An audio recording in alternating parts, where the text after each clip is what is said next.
tu tes difficultés pour charger des logiciels, ton ordinateur est lent et c'est vraiment chiant. Tu as des logiciels comme Photoshop, des logiciels comme PowerShell pour des développeurs en intelligence artificielle ou le développement d'applications avec VS Code, Visual Studio de Microsoft, où ton navigateur Chrome affiche beaucoup plus de lenteur en bouffant donc des RAM de ta machine. Dans cette vidéo là, je vais te montrer comment accélérer ta machine et le rendre performant.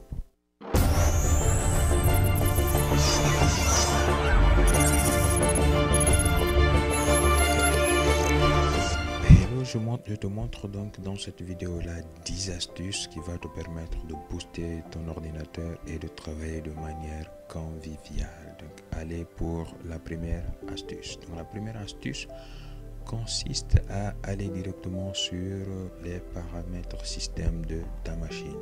Donc pour ce faire, sur la barre de défilement Windows, tu fais un clic droit et directement dans Settings.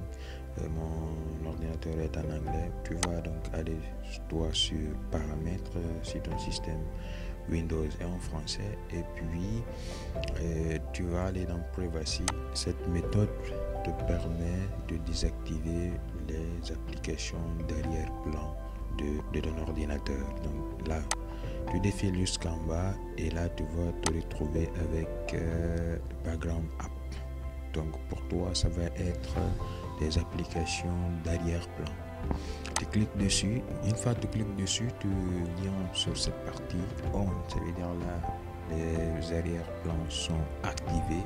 Et donc tu désactives cette partie qui va permettre donc de désactiver l'ensemble des applications qui sont utilisées, qui sont en processus d'arrière-plan du système. Donc ça va énormément donc t'aider à accélérer ta machine. Tu vois, toutes ces applications là, donc tu les désactives et donc il faudrait toi-même les activer et de façon manuelle pour que voilà, tu puisses les utiliser. Et donc ça va énormément donc t'aider à accélérer donc ta machine. Ça c'est la première astuce. La deuxième va consister à aller sur ton ordinateur pour faire ce qu'on appelle une défragmentation. Donc Windows de Microsoft utilise un outil, un défragmenteur de disque qui va permettre donc d'analyser ton système et de structurer l'ensemble de ces fichiers là.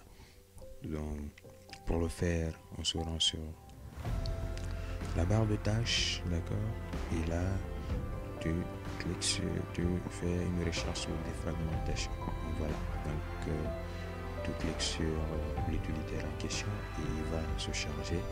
Lorsqu'il se charge, il va maintenant te montrer l'ensemble des disques existants sur ton système.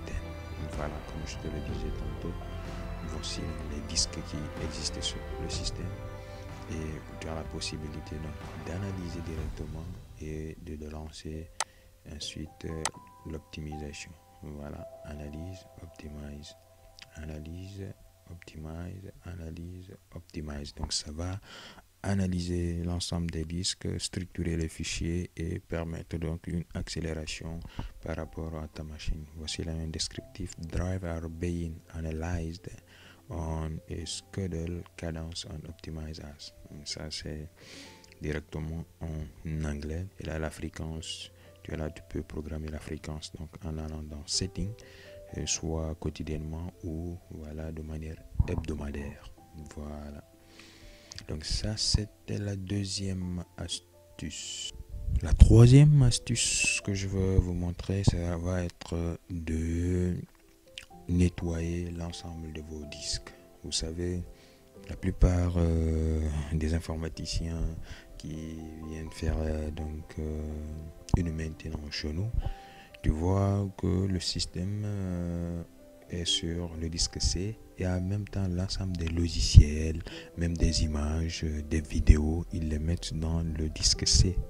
Donc c'est une erreur ou c'est pas la bonne approche à faire. Ce qu'il faut, c'est d'allouer une partition à votre système d'exploitation, d'accord?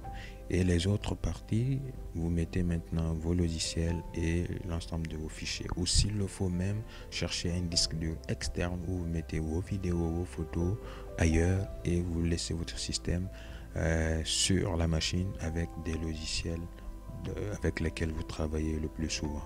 Voilà, ça donne de l'espace à votre machine et puis ça permet directement d'avoir un espace pour mieux travailler. Et donc là, si vous affichez vos disques, vous pouvez sélectionner disque par disque et vous allez dans Property et puis nettoyer le disque. Donc Disk Clean Up, vous cliquez dessus et puis une fenêtre va s'afficher. Il va commencer donc à nettoyer le disque et sélectionner l'ensemble des fichiers dont vous n'avez pas besoin. Donc à lire très bien et voir s'il y a des dossiers ou des fichiers que vous ne voulez pas supprimer. Parce que là, il se peut qu'on coche directement sur les dossiers de téléchargement qui sont sur cette partie-là. Et vous cliquez dessus, ça va effacer tous ces éléments-là. Donc vous vérifiez, ensuite vous cliquez sur Delete, ça va effacer, ça va nettoyer votre disque. Donc vous le faites sur l'ensemble des disques. De désinstaller des applications inutiles, d'accord? Cela se fait de deux manières que je vais vous montrer. Soit ici, vous allez dans panneau de configuration, donc Windows R, donc je vais vous montrer une petite commande là, cpl app. Vous allez directement dans panneau de configuration des installations et vous voyez dans l'ensemble des logiciels dont vous n'avez pas besoin. Donc vous sélectionnez un logiciel et puis vous cliquez sur Install et directement ça va désinstaller l'application. Donc la deuxième méthode, ça va être d'aller dans Settings, donc les paramètres de votre Windows, que ce soit 10 ou 11, et vous allez sélectionner les applications, d'accord? Donc là, une liste d'applications installées sur votre système à travers Microsoft Store ou toute autre méthode d'installation classique. Vous regardez l'application, vous voyez donc la taille que l'application occupe et vous sélectionnez l'application. Ensuite, vous avez la possibilité de le désinstaller et donc l'ensemble des applications dont vous n'avez pas besoin. Cela aussi va libérer énormément d'espace sur votre machine. Donc, ne laissez pas des logiciels dont vous n'avez pas besoin sur votre machine. Si vous ne travaillez pas dessus, enlevez-les, gardez le setup avec vous si vous n'avez pas tout le temps de connexion. Ensuite, vous pouvez l'installer au besoin. Voilà. Donc l'astuce numéro 4 ou 5 si je ne me trompe, ajuster les performances de votre système. Donc cela est très intéressant. Vous savez, en utilisant Windows, il y a des systèmes d'arrière-plan qui s'affichent, il y a un système il y a des couleurs, il y a ce qu'on appelle pour rendre joli le bureau, tout ça. Donc ça bouffe énormément d'espace sur votre système. Donc pour ce faire là, pour ajuster cette performance, vous allez sur la barre de recherche et vous cliquez sur, vous tapez performance. Donc vous cliquez sur ajuster performance et voici la fenêtre qui va vous permettre d'ajuster les performances. Vous avez les options là, personnaliser, laissez Windows donc choisir ce qui est bon pour vous. Windows va certainement sélectionner, comme je l'ai dit tantôt, des arrière-plans, les couleurs, donc des couleurs et tout ça, des icônes pour vous. Ou vous-même vous cliquez sur ajuster donc les performances.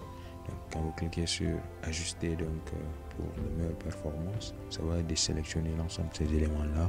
Vous avez vu donc des combo box, des screen font, voilà, vous allez voir ça, des animations et ça va désactiver tous ces éléments-là. Au besoin, si vous avez besoin de quelque chose, vous sélectionnez donc la partie customize et vous sélectionnez l'élément dont vous avez besoin. Mais ici, pour ajuster vraiment les performances, vous cliquez dessus. Vous voyez même voilà le fond style de mon système, l'écriture, la forme, tout ça, ça a changé puisque on enlève le design, on enlève tous ces éléments superflus vous permettre de vous concentrer à l'essentiel. Ensuite, vous cliquez sur Apply et OK. Ensuite, l'astuce numéro 7 va être faire des mises à jour de votre système. Beaucoup d'informaticiens utilisent l'ordinateur et ne mettent pas à chaque fois les mises à jour quand il le faut, soit par un problème de connexion si nous sommes en Afrique, ou disons par inadvertance. Et il faut mettre le système à jour, extrêmement important pour accélérer la machine et remédier aux problèmes, aux anciens problèmes. D'accord? Donc pour ce faire là, vous allez dans paramètres système et puis dans paramètres vous allez dans mise à jour et sécurité. Ici update and security, c'est-à-dire mise à jour et sécurité. Et puis vous cliquez sur Windows Update. Avec la connexion, vous avez donc la possibilité directement là d'activer donc les mises à jour. D'accord? Vous mettez directement les mises à jour, vous voyez. Et là, il n'y aura pas de problème. La 8e astuce va être de nettoyer votre machine à travers un logiciel. Comme on l'a dit tantôt, on peut utiliser l'ensemble des disques là pour nettoyer, d'accord? Ou on peut utiliser un logiciel comme le CCleaner. CCleaner là, c'est un logiciel qui va nettoyer les cookies des navigateurs, nettoyer les cookies de navigateur, nettoyer les registres, nettoyer les fichiers temporaires et ainsi de suite. Donc tous les fichiers inutiles dont vous n'avez pas besoin, cela donc va nettoyer. Donc il suffit donc de cliquer directement sur nettoyage des registres ou un nettoyage personnalisé. Vous cochez les éléments dont vous avez besoin. Donc les cookies, l'historique, les téléchargements, historique de téléchargement, et cela le navigateur que vous voyez là. Voilà. Les sessions, vous pouvez laisser pour que la registre vos mots de passe si vous voulez garder un mot de passe sur le navigateur et tout ça. Sinon, vous sélectionnez et puis vous cliquez sur nettoyer, vous attendez jusqu'à la fin, ensuite vous fermez votre logiciel. Voilà.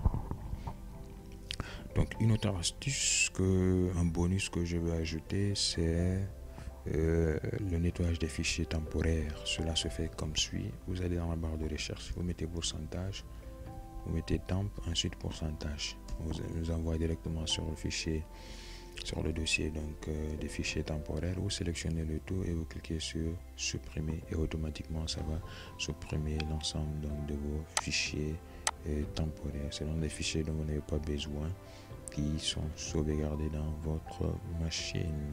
On va aller sur la 9e astuce qui va être d'utiliser un antivirus donc pour protéger votre système.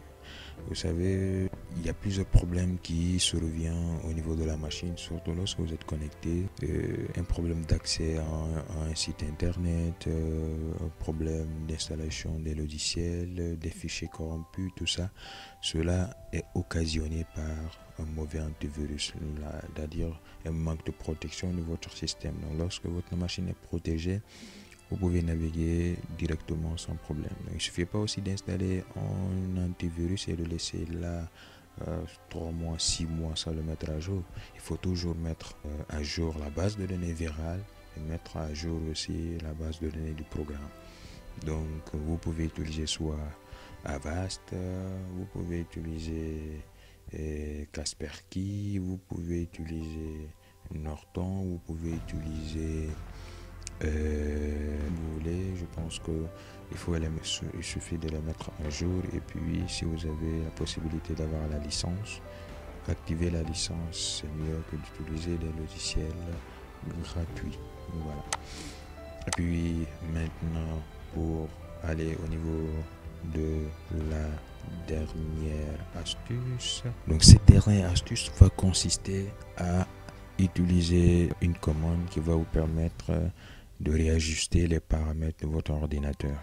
Vous tapez sur Windows R msconfig, d'accord, et là vous allez sur l'interface de paramétrage où vous avez la possibilité d'aller donc définir le système de démarrage, les options de démarrage, et vous allez définir, voilà, comme je l'ai dit, des éléments qui démarrent, un démarrage normal, un démarrage avec des éléments sélectifs ou les services dont vous n'avez pas besoin. Mais il faut être vigilant ici à ne pas désactiver les services Microsoft qui sont essentiels au système. Voilà, si vous ne connaissez rien là-dessus, vous laissez ça par défaut. Mais par contre, vous pouvez venir sur Boot, dans les options avancées. Ensuite, là, vous sélectionnez le nombre de processeurs de votre machine. D'accord, votre machine a combien de processeurs? Donc là, pour moi, j'ai un i7, donc je sélectionne le dernier. Donc, on utilise donc les deux, les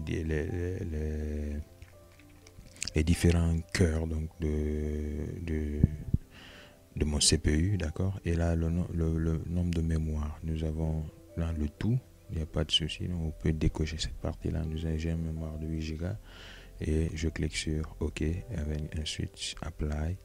Et je peux maintenant redémarrer ma machine pour appliquer ce changement-là. Donc pour mon cas, je ne démarre pas pour le moment. Et après la vidéo, je vais redémarrer ma machine pour appliquer les faits. Et voilà les gars, voici les 10 astuces que je voulais vous montrer sur Gandalf Smart. J'espère que cela va vous aider énormément dans vos activités. Vous pouvez maintenant lancer Photoshop, faire vos montages, ouvrir le navigateur et puis travailler tranquillement. Si vous avez aimé, mettez un commentaire. Si vous avez d'autres difficultés, n'hésitez pas à poser des questions et à me soutenir donc sur mon blog gandalfsmart.com. Et à la prochaine pour d'autres vidéos.